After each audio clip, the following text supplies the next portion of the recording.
Welcome to you in the second video of this challenge, and I think this video will be uploaded after one day later because I have to create a video for you on GitHub Markdown. Anyways, how is the challenge going on from your side? Remember, do not give up on the second day of this challenge because you have committed to completing this challenge, right? And keep a stay on your words, and I hope you will crush the challenge. By the way, here is the plan for 2 days, and let's get into the real adventure of JavaScript.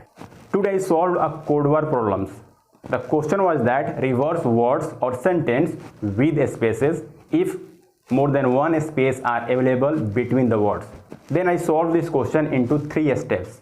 The first step was I convert or split that words or sentence into an array.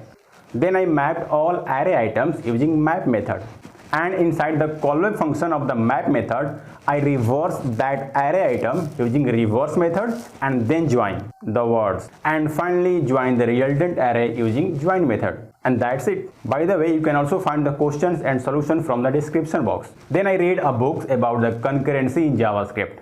Concurrency is something that happens at the same time or simultaneously in JavaScript. For example, we can make an API call and not wait for the reply. And in the meantime, we can do some useful tasks by utilizing the concept of concurrency. There are 3 strategies we can follow when working with concurrency.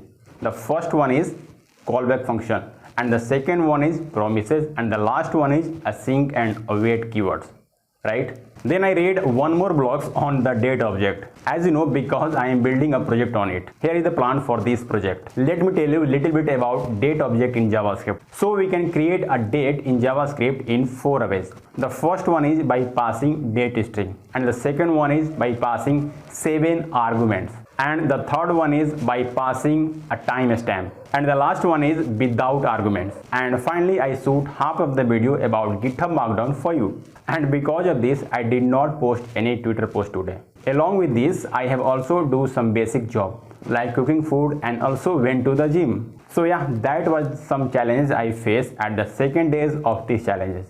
Let me know what obstacles or challenges you faced at the second day of this challenge.